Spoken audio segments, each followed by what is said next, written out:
jute and gas, busy mart and railway station, silent now and in the past.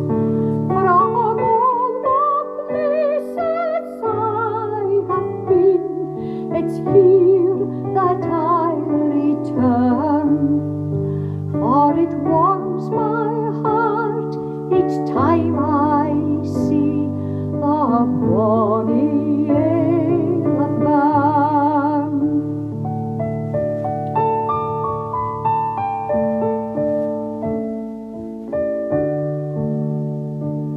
Folk are looking to the future with the web and internet, a town of warm and friendly folk, the best I've ever met, who will rise to any challenge like their born they journey on, knowing that in this lovely valley they'll lie hay alert a ben.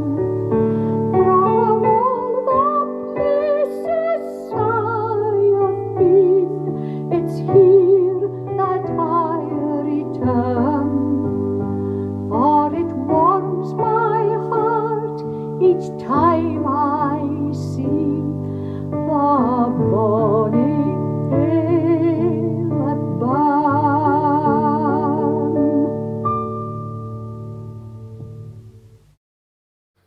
Hello everyone, and a very happy Easter again. I do hope that you've been able to keep okay as the lockdown has been extended for another 3 weeks, and I hope you're coping fine. And of course, everybody's thinking of everybody else at this time. I wonder if you were lucky enough to hear just a wee while ago Janie singing that beautiful song that Elmer wrote, the Bonnie Alyth Burn. What a treat it was for all of us. I think it's very good to be reminded, like when listening to that lovely song, of the lovely local places around us wherever we live. Local things are so important, and they're so well loved, of course, by us all. They make up our lives just like the people who surround us do, and we love them too.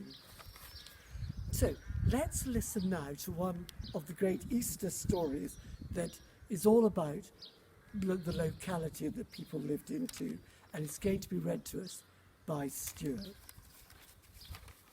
Today's reading is the Gospel according to St. Luke, chapter 24, verses 13 to 35.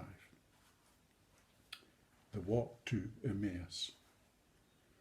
On that same day, 2 of Jesus' followers were going to a village named Emmaus, about 11 kilometres from Jerusalem. And they were talking to each other about all the things that had happened. As they talked and discussed, Jesus himself drew near and walked along with them. They saw him, but somehow did not recognize him. Jesus said to them, "What are you talking about to each other as you walk along?" They stood still with sad faces. One of them, named Cleopas, asked him, "Are you the only visitor in Jerusalem who doesn't know the things that have been happening here these last few days?" "What things?" he asked. "The things that happened to Jesus of Nazareth," they answered. "This man was a prophet and was considered by God and by all the people to be powerful in everything he said and did.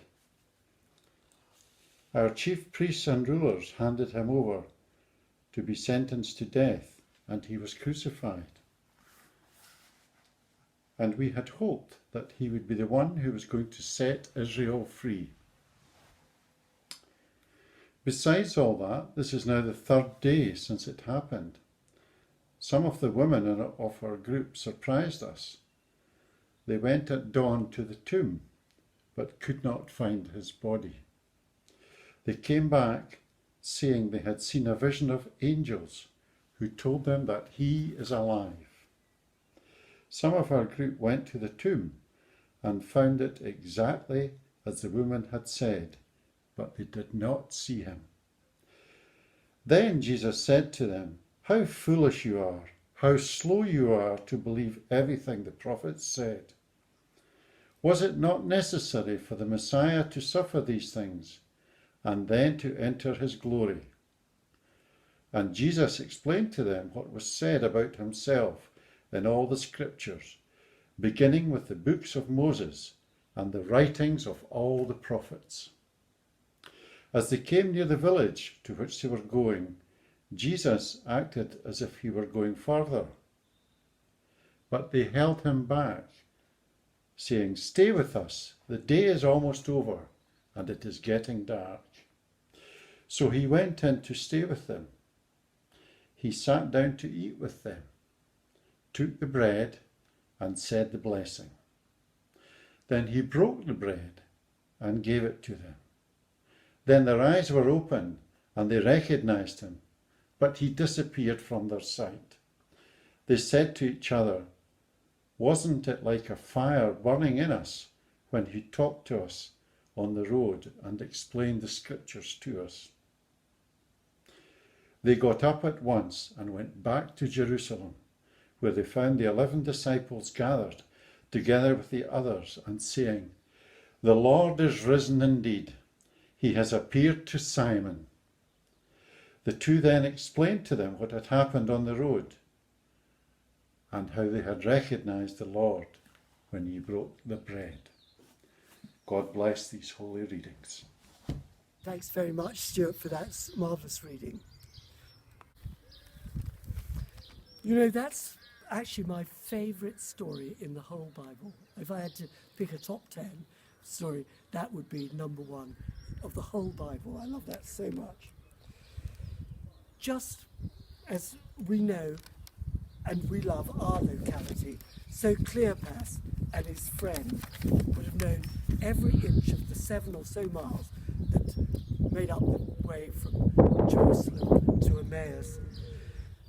That sad, sad day, they trudged home.